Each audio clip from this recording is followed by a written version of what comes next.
किसी ज़माने की बात है, एक छोटे से गांव में चांदनी नाम की एक लड़की रहती थी। चांदनी निहायत नेक दिल और मेहनती थी। वो दिन भर खेतों में काम करती और रात को सितारों को देखते हुए ख्वाब बांधती थी। इसका सबसे बड़ा ख्वाब ये था कि वो अपने गांव के लोगों के लिए एक खुशहाल जिंदगी का इंतज़ाम करे। लेकिन इसके पास न दौलत थी और न कोई वसीला। एक दिन चांदनी जंगल में लकड़ियां जमा कर रही थी। उसे एक पुरानी सी मिट्टी की चिराग नजर आए। वो चिराग पुरानी लेकिन अजीब तौर पर खूबसूरत थी। चांदनी ने चिराग को उठाया और इसे साफ करना शुरू किया। जैसे ही इसने चिराग को रगड़ा, एक जादुई जिन नमूदार हुआ।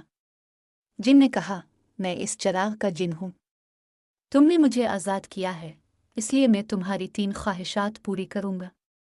सोच समझ कर अपनी ख्वाहिशात मांगो। चांदनी हैरान भी थी और खुश भी।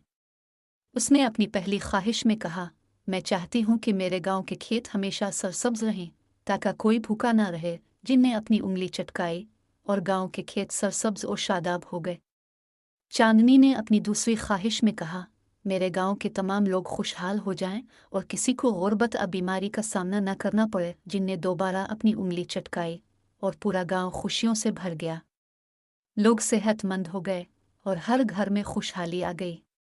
अब चांदनी की तीसरी और आखिरी ख्वाहिश बाकी थी। जिन ने कहा, अब सोच समझ कर अपनी आखिरी ख्वाहिश मांगो, क्योंकि इसके बाद मैं वापस चिराग में चला जाऊंगा।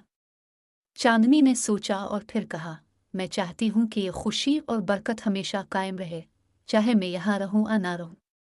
जिन ने मुस्कुरा कर कहा, तुमने बहुत समझदारी से ख्वाहिशात मांगी हैं। तुम्हारी ये ख्वाहिश हमेशा कायम रहेगी। ये कहकर जिन चिराग में वापस चला गया और चिराग आसमान में जाकर गायब हो गया। चांदनी के गांव में हमेशा के लिए खुशहाली और अमन कायम हो गया। लोग उसे दुआएं देते और उसकी नेकी को याद रखते। चांदनी ने साबित कर दिया कि नेक नीति और दूसरों के लिए सोचना हमेशा बेहतरीन नताइज लाता है।